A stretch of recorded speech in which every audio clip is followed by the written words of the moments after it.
13वां chapter हमने पढ़ा, उसमें से उसका पहला पोर्शन कलाम खुदा में से मुकद्दस लूका की इंजील 13वां बाब उसकी 5 आयत पढ़ी गई।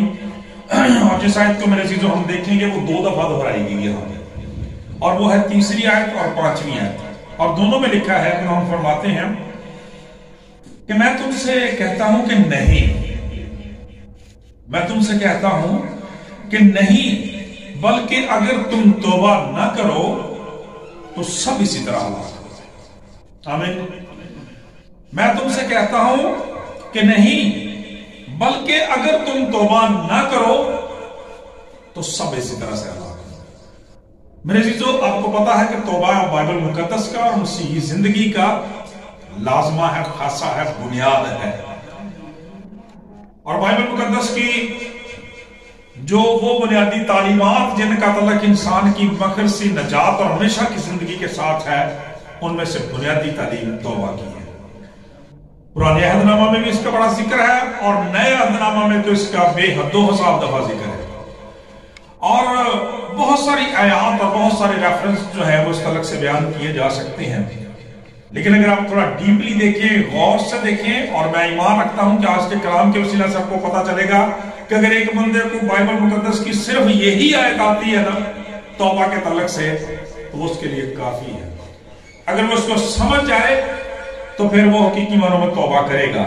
कि खुदा का कलाम बयान करता है, खुदा यीशु मसीह ने फरमाया कि अगर तुम तौबा ना करो तो सब इसी तरह होगा। आज हम कलाम खुदा में से इस मुख्तसर से पीरियड में सीखेंगे कि कलाम मुकद्दस के मुताबिक एक ईमानदार के लिए, खुदा के बेटों बेटियों के लिए, इंसान के लिए तौबा की क्या अहमियत है और क्या जरूरत है। सादा लफ्जों में कि हमें क्यों तौबा करने की जरूरत है। अगर हम तौबा नहीं करते तो फिर इसका नतीजा क्या होगा, और अगर हम तौबा करते हैं तो फिर हमें कौन सी बरकत मिलती है। मेरे चीजों, कलाम खुदा में बड़ा जबरदस्त वाकया यीशु मसीह ने यहाँ पे बयान किया है, और वो वाकया बल्कि एक नहीं 2 वाकयात यीशु मसीह ने यहाँ बयान किए हैं। खुदावंद का पाक कलाम बयान करता है कि उस वक्त बाज लोग हाजिर थे जिन्होंने उसे उन गलीलियों की खबर दी जिसका खून पिलातुस ने उनके ज़बीहों के साथ मिलाया था। पहला वाकया ये है कि कुछ लोग जो थे वो खुदावंद के घर में कुर्बानियां चढ़ाने के लिए आए थे, ज़बीहे लेकर आए थे, खुदा की शुक्रगुजारी के लिए आए थे, परस्तश के लिए आए थे, तमजीद के लिए आए थे।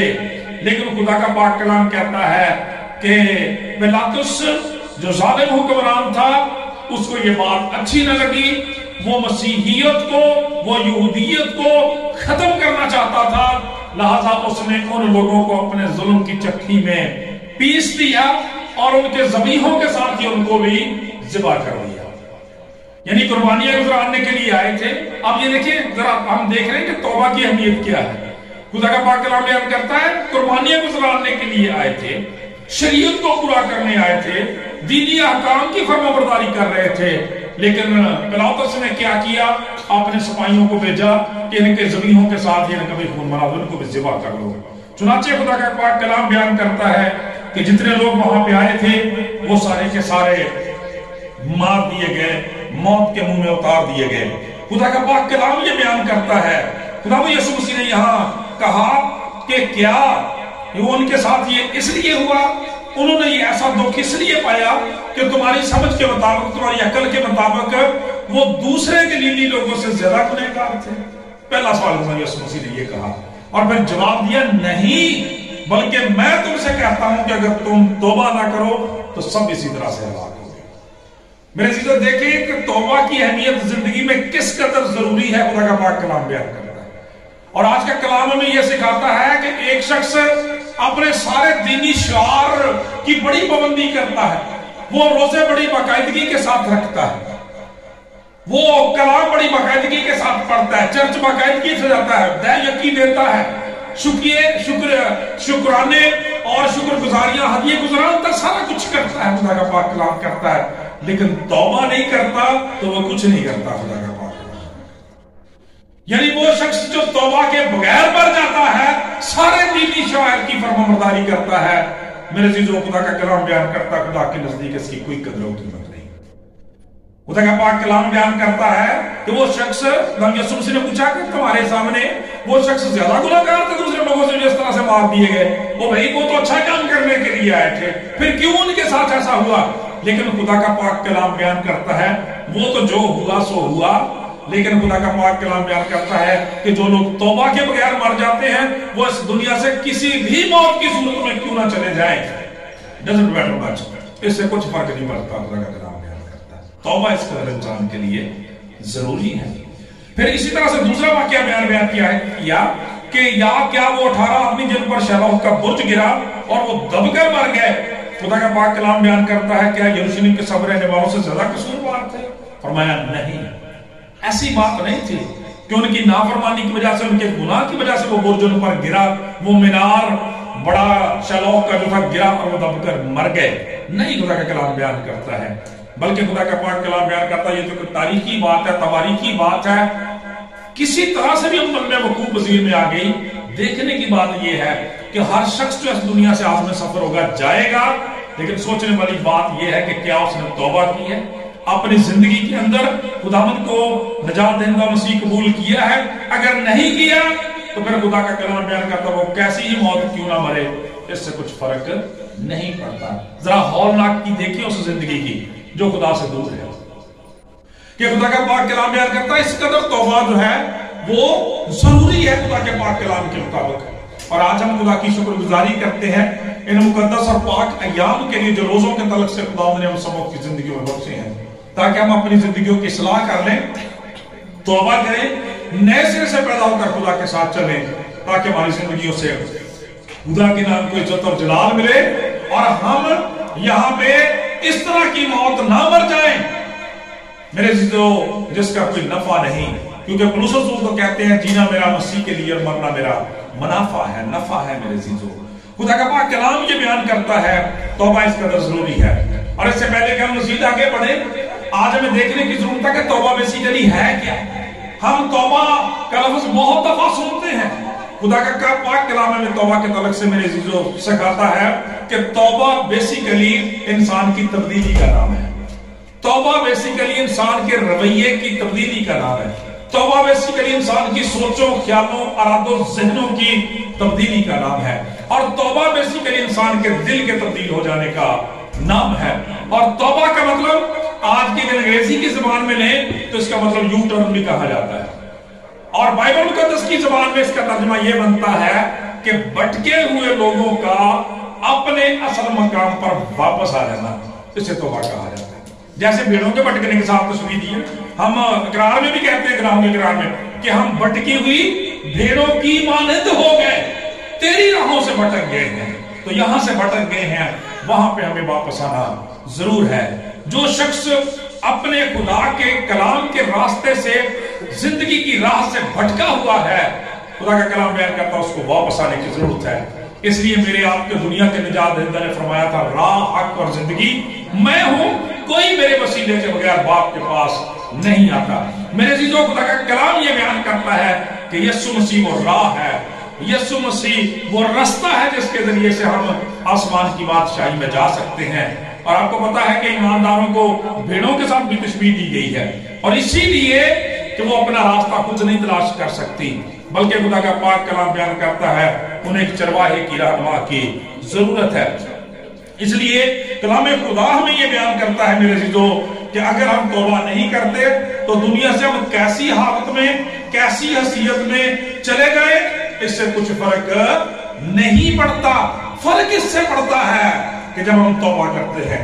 खुदा का पाक कलाम बयान करता है, यहां में जो बात की गई गौर से सुने, कि हम यीशु मसीह फरमाते हैं कि ऐसा दुख पाया, क्या वो इसलिए तुम्हारी दानिश में और सब गलीलियों से ज्यादा गुनहगार थे। फिर यरूशलेम के लोगों के बारे में कहा कि ज्यादा कसूरवार थे। यहां तक मेरे चीजों कसूरवार होने की बात है ना, गुनाहगार होने की बात है, तो कलाम का फतवा सब के बारे में यही है कि सब ने गुनाह किया और खुदा के जलाल से महरूम है। अब करने की क्या जरूरत है? तौबा करने के लिए करने की क्या जरूरत है?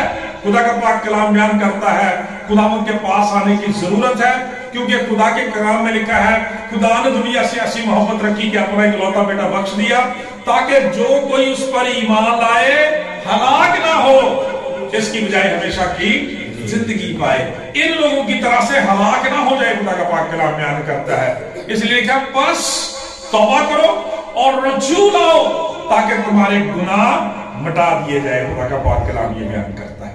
اور اس طرح سے خداوند کے حضور سے تازگی کے، شادمانی کے، برکت کے اور بحالی کے دن آ جائیں۔ میرے عزیزو، جب ہم کلام خدا میں سے توبہ کے تعلق سے سیکھتے ہیں، توبہ کا بیسیکلی مقصد جو ہے یا مطلب جو ہے وہ خدا کی طرف پلٹنا ہے، خدا کے پاس واپس آنا ہے، جو فرماتا ہے تھکے ماندے بوجھ کے دبے لوگو میرے پاس ہو، میں تمہیں آرام دوں گا۔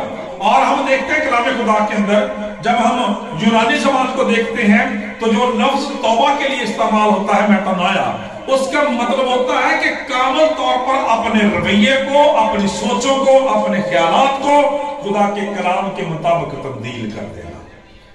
جیسا ہم نے پچھلے مہینے میں ایک میسج سنا تھا کلام خدا میں سے مزامیر کی کتاب میں کہ خداوند میری خوشی تیری مرضی پوری کرنے میں، ہاللیلویہ، پریز دی لارڈ۔ تو خدا کا کلام بیان کرتا ہے خدا کی مرضی کے مطابق اپنے آپ کو ڈال دینے کا، بدل دینے کا نام توبہ کرنا ہے۔ میرے عزیزو، پاک کلام یہ بیان کرتا ہے جب ہم توبہ کی بات کرتے ہیں، خدا کی شکر گزاری کرتے ہیں کہ ہمارے چرچز جب اپنی عبادت کا آغاز کرتے ہیں تو توبہ کے عمل سے کرتے ہیں۔ اور آپ کو پتا ہم توبہ کا عمل کیسے شروع کرتے ہیں؟ میں اٹھ کر اپنے باپ کے پاس جاؤں گا اور اس سے کہوں گا باپ میں آسمان کا اور تیری نظر میں گنہگار ہوا، اب اس لائق نہیں رہا کہ پھر تیرا بیٹا کہلاؤں۔ یہاں سے ہم اپنی عبادت کا آغاز کرتے ہیں، کیونکہ یوحنا رسول فرماتے ہیں کہ اگر ہم کہیں کہ ہم بے گناہ ہیں، اگر ہم بے گناہ ہیں تو پھر خود کو فریب دیتے ہیں اور ہم میں سچائی نہیں۔ ہاں، اگر ہم اپنے گناہوں کا اقرار کریں تو پھر وہ ہمیں ساری ناراستی سے پاک کرنے میں سچا اور عادل خدا ہے، کیونکہ زبور نویس نے پہلے فتویٰ دیا ہے کہ جو کوئی اپنے گناہ کو چھپاتا ہے وہ ہرگز کامیاب نہ ہوگا، مگر جو ان کا اقرار کر کے اس کو ترک کرتا ہے اس پر خداوند کی رحمت ہوگی۔ بچوں توجہ سے سنے بھائی، اب جب ہم کلام مقدس کو پڑھتے ہیں، ہماری جو کلیسیائی تاریخ ہے، بائبل اسکالر جو ہے وہ بنیادی طور پر 3 قدم بتاتے ہیں، 3 اقدام بتاتے ہیں، 3 باتیں بتاتے ہیں توبہ کرنے کے لیے۔ انہوں نے توجہ سننا جی، 3 باتیں ہیں خدا کا کلام یہ بیان کرتا ہے، اور وہ تینوں باتیں میں مصرف بیٹے کی مثال میں نظر آتی ہیں جس کے ساتھ ہم اپنی عبادت کا آغاز کرتے ہیں۔ میں اٹھ کر اپنے باپ کے پاس جاؤں گا۔ وہ 3 اقدام کیا ہیں؟ خدا کا پاک کلام یہ ہمیں سکھاتا ہے میرے دوست، سب سے توبہ کا پہلا عمل جو ہے، توبہ کا عمل جو ہے اس کا سب سے پہلا قدم جو ہے وہ احساس گناہ۔ وہ بچوں کیا ہے؟ احساس، اپنے سینس کو ریالائز کرنا، زندگی کے اندر محسوس کرنا، احساس کرنا کہ ہم گناہگار ہیں۔ اور دنیا میں یہی کام سب سے زیادہ مشکل ہے میرے سے۔ انگلیاں اٹھانا، نکتہ چینی کرنا، دوسروں کی عیبجویاں کرنا بہت آسان ہے میرے عزیزو، اگرچہ بارہا خدا یسوع مسیح نے ہمیں یہ سکھایا ہے کہ ہم دوسروں کی آنکھ کے تنکے ڈھونڈتے رہتے ہیں، ہماری اپنی آنکھوں میں شیطین ہوتے ہیں۔ خدا کا پاک کلام یہ بیان کرتا ہے احساس گناہ۔ سب سے پہلا توبہ کا عمل جو ہے اس کا پہلا قدم کیا ہے؟ احساس گناہ، اپنے گناہ کا احساس کرنا